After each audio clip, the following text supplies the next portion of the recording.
Welcome, Super Citizen. Today we're diving into HELLDIVERS 2 with the proposed minimum requirement, developed by Arrowhead and published by PlayStation. The minimum requirement is the Intel i7-4790K or the Ryzen 5 1500X, 8GB of RAM, NVIDIA GTX 1050 Ti or AMD Radeon RX 470.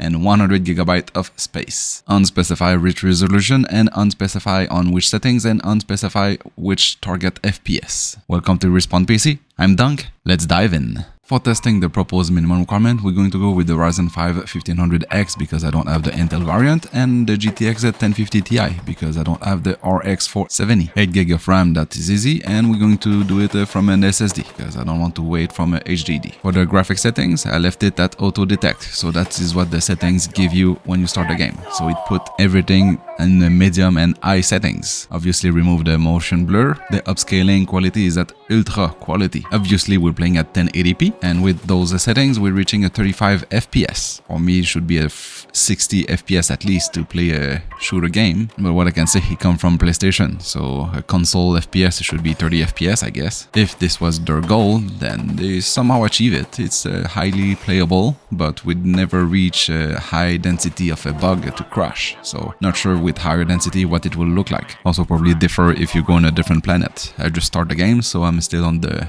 Mars, I think, which everything is red and orange-ish, with just a few bugs. I mean, the thing you need to kill, not the game bugging. So I really guess it's okay-ish if they were aiming to have the same result or graphic quality as a console, as the minimum requirement. Then I went to tinker a bit with the settings to see what I can change to try to reach a 60 FPS. I was reaching almost 60 FPS. I just changed the upscaling to balance instead of ultra quality and put everything at low instead of a bit of medium and high. But then, a few minutes later, the game crashed. And I noticed every time you change some settings, I don't know which one exactly, but every time you change some graphic settings while the game is on, the game will crash. I've been able to repeat the effect 4 times. But if you change setting, quit the game and reload the game will play normally. But once you choose your settings, you're ready to go without crashing. When finally choosing all my graphic settings, I quit the game and restart the game, and I was able to play without crashing. And the setting was still at 1080p,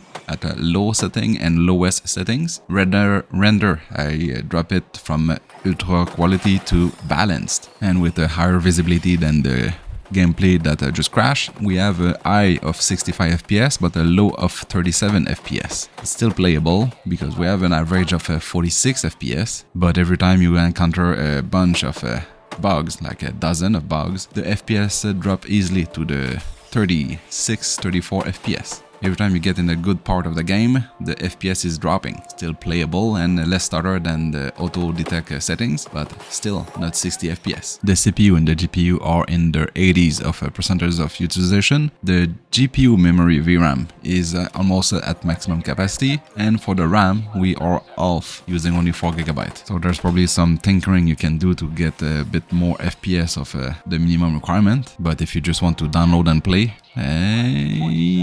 good luck. It is console type FPS. And that's it for this highly popular co-op shooter. On the next video I'm going to try to do the real minimum requirement, meaning 1080p, medium settings and 60 FPS. Thanks for watching, see you in the next one, and subscribe!